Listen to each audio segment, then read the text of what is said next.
Already full అయిపోయిన బాటిల్లో మనం ఇంకేమైనా నింపగలమా? లేదు కదా. మన బ్రెయిన్ కూడా అంతే. మనం రోజు నాకంతా తెలుసుననే ఫీలింగ్తో ఉంటాం.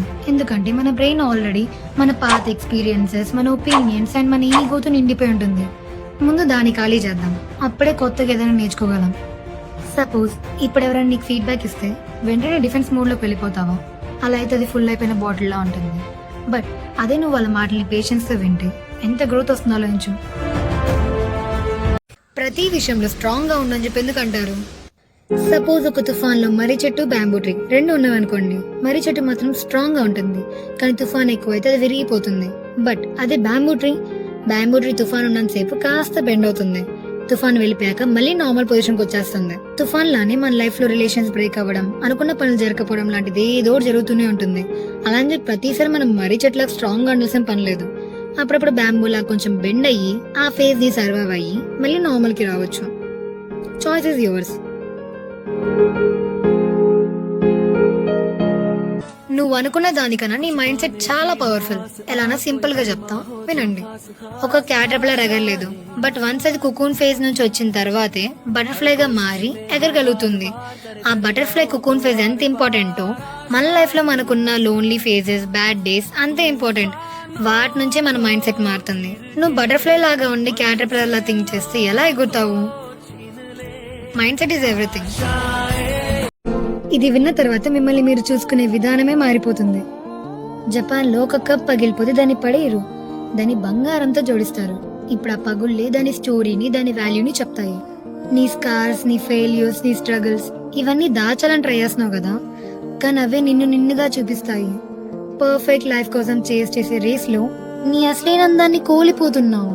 నేనైతే నీకు ఒకటే చెప్తున్నా, నువ్వు పగిలిన కప్పు కాదు, నువ్వు బంగారంతో జోడించిన కళాఖండానివి.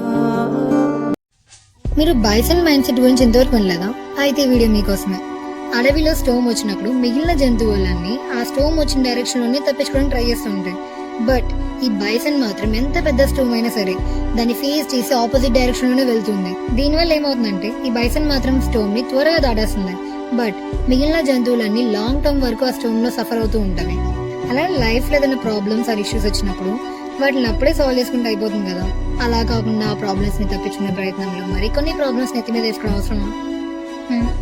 నేచర్ నేర్పించే లెసన్స్ లో ఇది కూడా అనుకోండి. అవకాశాన్ని వేస్ట్ చేసుకోకు. మేబీ నీకు వచ్చిన ప్రతి అవకాశం నీకు నచ్చింది కాకపోయి ఉండొచ్చు, కానీ వాటిలో ఏదోటి మాత్రం నీ లైఫ్ ని చేంజ్ చేసి అయి ఉంటుంది. మన లైఫ్ బాగుండాలంటే మనం ఏదో ట్రై చేస్తూ ఉండాలి. ఏది వేస్ట్ పోదు. అయితే ఎక్స్పీరియన్స్ ఇస్తుంది లేదా గ్రోత్ ఇస్తుంది, అంతకుమించి ఏమీ కాదు.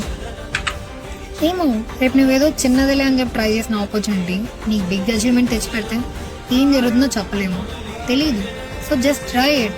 So just try everything and learn from it. ఏంటి నువ్వు కూడా నాలాగా ఏంట్రా మనకి కష్టాలని చెప్పి అనుకుంటున్నావా? అయితే ఇది విను. సముద్రంలో చేపలు ఉంటాయి కదా, ఫిషెస్. అవి ఎప్పుడు సముద్రంలో జలాలకి ఆపోజిట్ డైరెక్షన్ లోనే వెళ్ళడానికి ట్రై చేస్తాయి. అలా ఎందుకంటే అలా వెళ్ళినప్పుడు వాటికి మోర్ ఆక్సిజన్ దొరుకుతుంది, ఫుడ్ కూడా ఈజీగా దొరుకుతుంది. అలానే మన లైఫ్లో ఏదైనా కష్టాలు వచ్చినప్పుడు వాటిని ఫేస్ చేస్తూ సాల్వ్ చేసుకోవాలి. అప్పుడే కదా మనం ఎంత స్ట్రాంగ్ అని చెప్పి మనకు తెలుస్తుంది. సో చేపలాగా ముందుకి వెళ్దాం. Just become rich. రిచ్ అవ్వలేకపోతే అట్రాక్టివ్ అవ్వు. అట్రాక్టివ్ అవ్వలేకపోతే ఇంటెలిజెంట్ అవ్వు. ఇంటెలిజెంట్ కూడా అవ్వలేకపోతే డిసిప్లిన్ గా ఉండు. ఇలా ఎందుకు అంటున్నారంటే గొప్ప వారింట్లో పుట్టడం మన చేతిలో లేదు, అట్రాక్టివ్ గా ఉండడం మన చేతిలో లేదు. ఇంటెలిజెంట్ అంటారా? అందరికి సేమ్ ఐక్యూ ఉండదు కదా. బట్ డిసిప్లిన్, డైలీ మార్నింగ్ లెగవడం, ఒక వర్క్ ని 100% ఎఫర్ట్స్ పెట్టి టైం కి కంప్లీట్ చేయడం, కన్సిస్టెన్సీగా ఉండడం, ఇది మాత్రం మన చేతిలోనే ఉంటుంది. ఎవరైనా చేయగలరు. గాడ్ అందరికి ఇచ్చిన మినిమలిస్టిక్ వెపన్ ఈ డిసిప్లిన్. యూజ్ చేసుకోవాలి కదా. మీకు తెలుసా, మనందరం సాధువులా మారాలి. ఎందుకంటే మనం సాధువు మీనింగ్ ని తప్పుగా అర్థం చేసుకుంటున్నాము. నిజమైన సాధువు పెద్ద పెద్ద పనులు గొప్పగా చేయరు, చిన్న చిన్న పనులే గ్రేట్ కాన్సన్ట్రేషన్ తో చేస్తారు. సో సాధువు ఈక్వల్ టు కాన్సన్ట్రేషన్. మన లైఫ్ లో కాన్సన్ట్రేషన్ ఇంపార్టెంట్ కాబట్టి కాన్సన్ట్రేట్ చేద్దాం, సాధువులా మారదాం. నువ్వెంత కష్టపడినా ఫెయిల్ అవుతున్నావు అంటే దానికి రీజన్ నీ డిసిప్లిన్ లేకపోవడం కాదు, నువ్వు చేసే ఈ బిగ్ మిస్టేక్ వల్ల. మనం అనుకుంటాం రేపటి నుంచి మొత్తం నా జీవితం మార్చేస్తాను, 5కి లెగుస్తాను, చదువుతాను, వర్కౌట్ అని. కానీ 3 రోజుల తర్వాత మళ్ళీ బ్యాక్ టు నార్మల్. ఎందుకు ఇలా చేస్తాం తెలుసా? మనం స్టార్ట్ చేయడమే పెద్దగా స్టార్ట్ చేస్తాం, రియల్ సక్సెస్ కి సీక్రెట్ ఏంటి తెలుసా? Kaizen rule. 1% better every day. ఇవాళ ఒక పేజ్ మాత్రమే చదువు, ఒక పుషప్ చేయి, ఏదైనా 5 minutes ప్రాక్టీస్ చేయి. ఇవన్నీ చిన్న చిన్నగా కనిపించవచ్చు, కానీ చిన్న చిన్న యాక్షన్స్ మన ఐడెంటిటీని మార్చేస్తాయి. మనుషులు వాళ్ళకున్న భయాలు. అందరికి ఏదో భయం ఉంటుంది. వాట్ ఇఫ్ నేను ఓడిపోతానేమో, నేను సరిపోనేమో, మేబీ ఇది రైట్ టైం కాదేమో అని చెప్పి అలా ఓవర్ థింక్ చేస్తూ మనం స్టార్ట్ చేయకుండా అలా హోల్డ్ చేసుకొని ఉండిపోతాం. కానీ ఎవరు ఇలా అడగరు, వాట్ ఇఫ్ నువ్వు అప్పుడు వేసిన చిన్న స్టెప్ ఇవాళ నీకు ఒక వే చూపిస్తుందేమో, మేబీ వర్కౌట్ అవుతుందేమో, నువ్వు సాధించేస్తావేమో. ఇది భయం అనేది జస్ట్ ఒక మనం ఆన్సర్ చేయలేని క్వశ్చన్ అయ్యింది. అసలు నువ్వు ఈ లోకంలోకి రావడానికి రీజన్ ఏంటో తెలుసా? జపనీస్ వాళ్ళు ఇది తెలుసుకోవడానికి ఒక టెక్నిక్ యూజ్ చేస్తున్నావు. It's called ikigai. ఈ ఇకిగాయ్ అంటే ఏం లేదు, ఇప్పుడు నువ్వు 4 simple క్వశ్చన్స్ అడిగితే అయిపోతుంది. ఫస్ట్ క్వశ్చన్, నీకేది ఎక్కువగా చేయడం అంటే ఇష్టం? Something you love. Second question, నువ్వు చేసే పనిలో దేనికి ఎక్కువ ప్రజలు నిన్ను మెచ్చుకుంటారు? థర్డ్ క్వశ్చన్, నీకున్న ఏ స్కిల్స్ సొసైటీ నీడ్స్ ని తీరుస్తాయి? ఫోర్త్ క్వశ్చన్, నీకున్న స్కిల్స్ లో దేనికి ఎక్కువ మనీ పే చేయొచ్చు? Passion, skills, money, needs clarify చేయడం, ఇవన్నీ ఒక చోట ఉన్నప్పుడు మన లైఫ్ యొక్క పర్పస్ కనిపిస్తుంది. It's called ikigai. అంటే ఒకేసారిగా ఆన్సర్లు రావు, కానీ మెల్లమెల్లగా తెలుస్తుంది. Just try. నువ్వేమంతా చూసావని చెప్పి ఇంతలా మాట్లాడుతున్నావు అంటారు.